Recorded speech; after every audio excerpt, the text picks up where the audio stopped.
like a regular plug-in.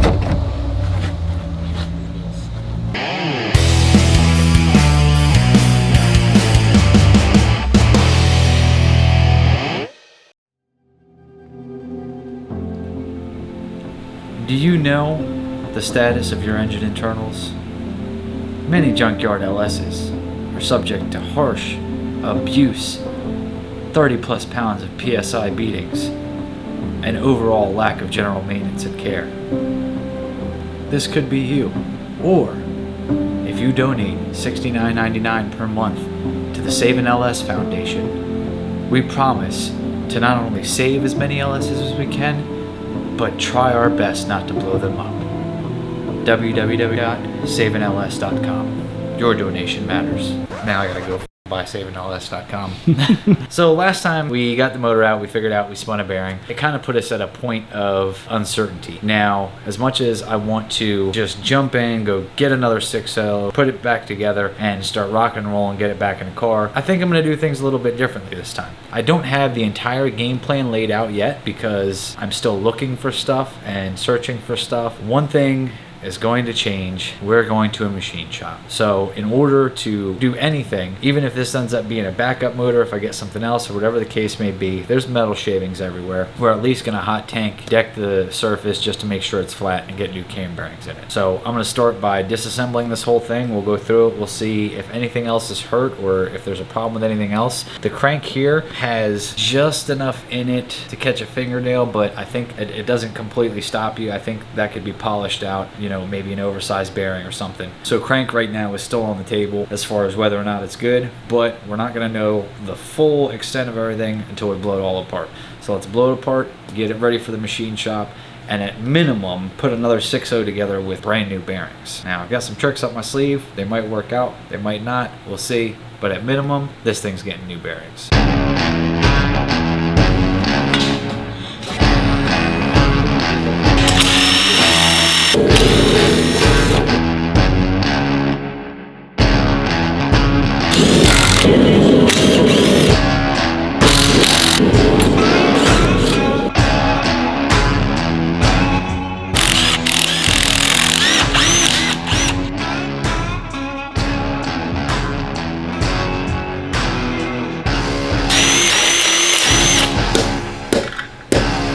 Other than some bolts and nuts that fell in here and washers that we gotta get out. Nothing was wrong here. I don't expect to see any kind of issues here. I could be wrong, but that all looks normal. There's that nut that I dropped as I was disassembling. None of this looks bad. So we'll keep going and just making sure, because ultimately, you know, there's gonna be parts of this that we can save and some of it is going to be trash. But I think overall the block is going to be fine. We need to invest in our future. I don't know if this is the right block to be invested in, but I think we're going to try.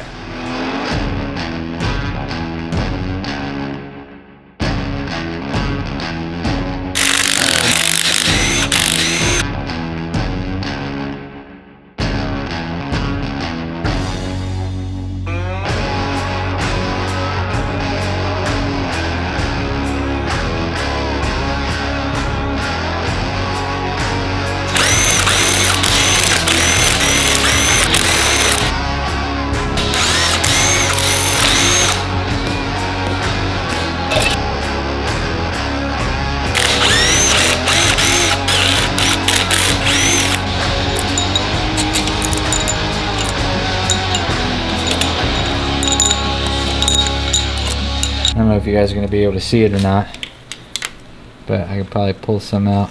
But see, like the metal shavings are all up here, so we know it's just everywhere in the motor. And I'm getting to a point where I'm getting kind of tired of doing this. I feel like a broken record. Like, hey, we're pulling apart the motor again. The game plan here is to do our very best with what we can within our budget to put this thing together and make it something that can last more than a few passes, more than a couple races. I want to get the Nova back together again, like race it. Now there's stuff in January, there's stuff in February, there's stuff in March. Racing can still continue, but I'm at the point that I didn't want to grab this with my hands just because it's all oily.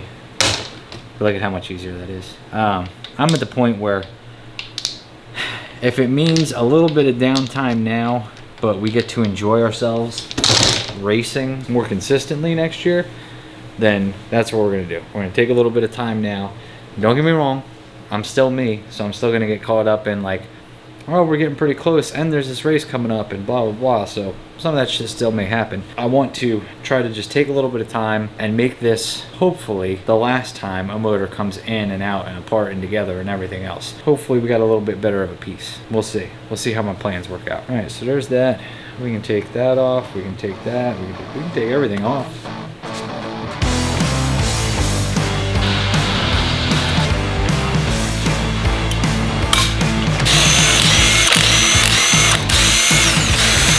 Right stuff works, but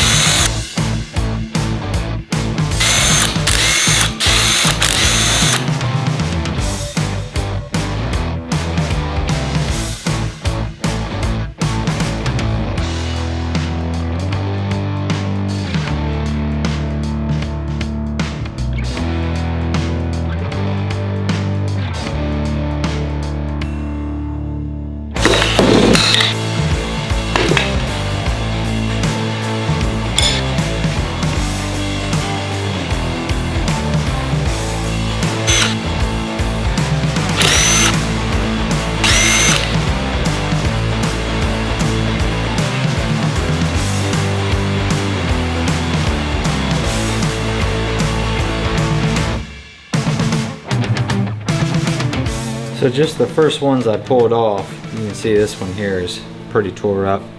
That one's deep, like that's stopping a fingernail there. So if it wasn't that one, it was gonna be another one. There was no way this thing was living to its full potential for a very long period of time.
So it's hard to tell because it's one of those chicken or the egg things, you know what I mean? Do these bearings look bad because they were in the motor and a bearing, you know, we spun a bearing and all the crap just got everywhere, or were these also bad? None of these bearings look super happy. Not a big deal. We're at a point now where we're kind of wrapped up with disassembly. I'm gonna throw these main caps just halfway back on and we can load this thing up, take it to the machine shop and see what they got to say. Put that stuff back on, becomes somebody else's problem now.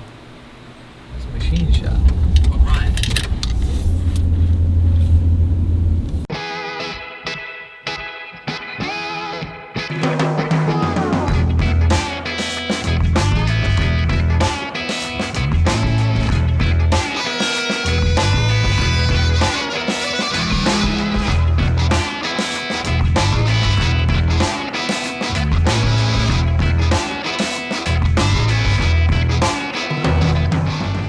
We're at Park That's a Perkins, the gray one right there, the primer. They do, there's that size, then there's a smaller motor, and then do that in a 6-cylinder version. No, It's equivalent to like the V model coming. okay. General, they never used them in real in cars here. Right. They used them for stuff. I was gonna say, like a machine. You know what I mean? Mostly equipment. A lot of marine application. A lot of farm equipment. 2 years ago, it had 18,000 original hours on the motor. And it's still going? And which, well, no, it wasn't leaking here. Yeah. But only because they had lost the water pump. Connecting rod, machine, bore rods, resurface machine, boring bar, seat and guide machine, valve grinder, rod hone, so that if the rod boring doesn't do it. Right. Under this table, Van Norman broke.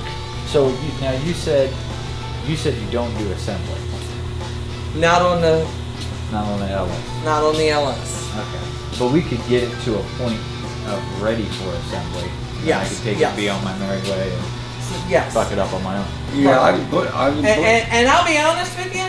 If you want, we'll put the crank in and the rods on. That's right. About it on the short block. Yeah, crank and rods. Right. Other than cam. the cam. We can put the cam in, but we will not do the timing one. Right. That's old as hell. I can tell by the valve covers. It's a flathead floor. Flathead floor. Yes. That's one of 3 we have to do that are in here right now. Let me tell you something about that motor. What are you going to tell me about it? That little son of a bitch, Ford dominated dirt track racing clear up into the mid-60s. Syracuse is a mild dirt track. And them boys was running them overhead valve motors. Ford Flathead won Syracuse in 1963, 64, and 65. Till them guys figured out what to do with that junky ass small block Chevrolet, they couldn't do nothing with that motor. I'm guessing you're a Ford man. My grandfather and Henry were second cousins. Well, look what that did for me. Now, I'll tell you what I don't like about the Chevrolet motor. Probably the biggest thing is, I'm very particular about my cylinder wall. I operate on the 0.2 of a thousand tolerance. To get one of these son of a bitches right, it takes me 3 to 4 times longer to do a small block Chevy or a big block Chevy. And now that's worse. No 2 holes hone the same.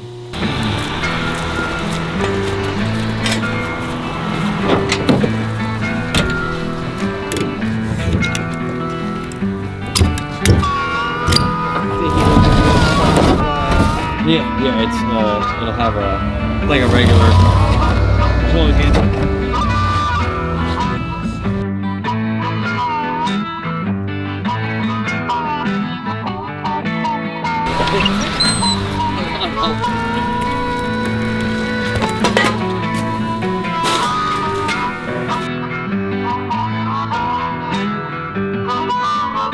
So I'm so used to because that's the way I have to do things. We just scavenge. I've got multiple of these laying around, and we scavenge parts and make things happen.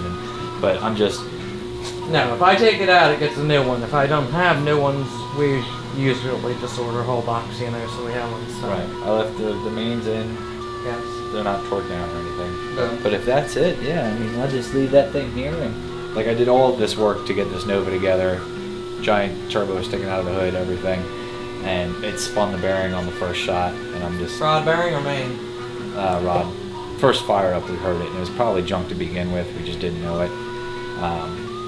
And I opted to not gap the rings in this one and take it apart, which I would have seen it had I done that.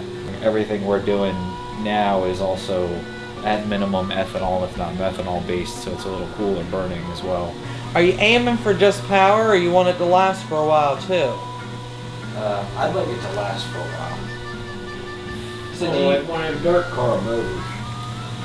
Dirt car motors amaze me because I feel like they make good power and they just consistently spin RPM, whereas we do it 5 seconds at a time. Right, and they're out there for 30 laps on a half mile. Right, yeah. We built a motor for boy. We had 3,500 hours cash layout. Had a pair of heads that were 16 years old. Camshaft was 15 years old. We got a new set of rods, a new set of pistons for it. They run it 3 years. Big block. Turned anywhere from 92 to 9,700. I Good don't lord. turn these things. I think the most I've ever turned out of one of these is like 76. And we're not even sure that it makes power above 7. So until we put it on a dyno, it might just be wasting. Do you understand horsepower? No. Probably not in the way you're about to explain it to me. There is no machine that will measure horsepower. What you do is you take the torque and multiply that by the RPM and divide that by 5252. And that tells you a theoretical number for horsepower. Right, because you can measure torque. That's a force you can measure, but you can't measure. Okay. Yeah. And that's how you come up with horsepower. Right. Which 1 horsepower is not actually the power of 1 horse, allegedly. Depends on one horse. It depends. Right. It depends on the horse. So. Right. Horsepower. Yeah. I want Clydesdale horsepower. I don't want My Little Pony horsepower. You want torque for sure. Okay. Yeah. What kind of money do you run for? How does that work? Hey, no prep? So no prep racing right now. On the street, everything is shootouts. So it's 8 cars, 16 cars, 32 cars, whatever. On the street, anywhere could be from $100 a car to $500 a car. Some events that we race at, anywhere from 10, 20, 30 up to 100. Largest one I've ever raced in was $178,000. I was up down at Cardiff one night. Rick Walter was with me. And I run this guy. He had a 427 Cobra. I run the Chevrolet 58 Corvette. Rick gonna count them off, so he gonna ride with me. So we get up there to the line, and he says, I talked to that boy. He said, we got some money on this one. I said, does he have any money? Oh, he got plenty of money. Don't worry about that. So we run down through there. Did the best 2 out of 3. So I only had to run him two times, could have beat him 2 times. The guy comes over and starts counting me after money. I said, Rick, how much did we have on this? He said, we had $400 on it. I said, Jesus Christ, man, I only had $50 on me. How much do you have on you? He said, I had 25. We had him covered. It was it. It's a good thing with water. We'd have took an ass whooping, I'll tell you. Yeah. There was one race. So now we do everything. We start with a flashlight. One of my jobs is I would get paid to go across the country, and I was the guy that pointed at you and hit the flashlight.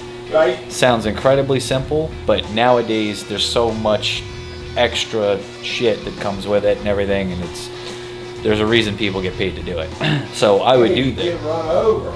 Well, yeah, you can get run over. But also, like, with all these turbo cars, there's staging procedures. You got to make sure people are ready. But there was a guy that did that, made a bet, and didn't have the money, and they whooped his ass right up there in the street in New Jersey. Because they kept asking me that, because he was complaining about something and in the road and blah, blah, blah. Yeah, and Bigfoot, man. And I was like, yeah, it's Jersey, Bigfoot. that's possible. I said, but he lost. Like, that's it. We're not running it back. There's no, re-race. You lost. You got to pay the money. And he didn't have the money, so they beat his ass. Took what money he did have. Not a good time. Sorry. That's because I never said it. Cindy. Ronnie Ford. Ford man in the house. Well, yeah. So I'll get figured out what's gonna go in it. Right, and in the meantime, like I said, we'll get it. In the meantime, we'll try to get her cleaned up in the next week or so. Okay. You know where you're going. You're going out Midwest for a couple days. Yeah, we're going out there for a couple days, and then we have. At this point, I don't really care. There's races in December and January and February, but I'm kind of at the point of I want to get this thing right because I'd like to race all year next year. And we will be more than glad to give you guidance assembling it. Right. We just won't assemble. Like I said, you want us to put the crank in and rods in, Yeah. make sure that's right, we can do that. That way, if Because we, what I don't know, like I don't know bearing clearances. I mean, I'm sure I could research it and figure it out. I'm smart enough, but the fact that this thing is going to be clean, flat, circle, is going to be way more than I've ever done to one. So we're already 10 steps ahead. right. How many miles do you think's on that motor? No clue. And there's one gallon. It's hard to tell because they're number one, lack of maintenance. Okay. You know, maintenance or lack thereof. So like when I open one up, it could be completely sludged inside or it could not. But it can be completely sludged because it's got 60,000 more miles and they never changed the oil. It's a JY motor. So you don't have any history of it. You're right. And if you do have history, what can you actually believe? Unless you physically have the truck and pull it out. The thing of it is, everybody's a liar except you and me. Yeah. And I've got my doubts about you. Yeah. That is the way you have to live today. I said it in the last video because when you do stuff like this, everybody's got a junkyard motor. Everybody, it had great oil pressure. Yeah, it never made a noise. It blah blah blah. So the thing of it everybody is, says. We used to get them all the time. They would come in here for a rebuild. What was wrong with it? Nothing. It's like, oh, you had nothing to do on Saturday? You thought you'd pull your motor pull a out. motor and rebuild it. That sounds Right. Yeah. and what you want to do is, when you get this motor built, take a pass in it, come back, get out of the car, and you save your money. Man, that is the best junkyard motor I've ever had in my life.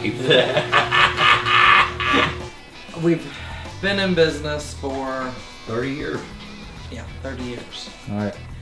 And like I said, I've been here all but 3 or 4 months. Now the first 6 months, all I did was pick up and delivery. Yeah. And then I started doing heads and Yeah, and then you work your way into it and start learning and picking up. I just watch and Yeah. And the Perkins distributor took a chance on us, and we've been a Perkins dealer for 28 years. right. Well, look, I'm gonna break out of here, guys. Yeah. Thank you 'Cause very it's much. quitting Like time. we are too. Yeah. Yeah, it's What about time is it? dinner time. 5:02. Give it a good kiss. Tell Yeah. it bye. The best junkyard motor I ever had. Remember that phrase. Tell it. Name, phone number. You got everything you need, right? I got your name and number. Perfect. You've got my number, and that way, if I don't call you, you'll be gone. You what? Well, there you have it. Engine block off the D&W. They're gonna get it cleaned up. We'll start machining. As much as I hate to say it, it may be the end of an era. The end of the stock bottom end era.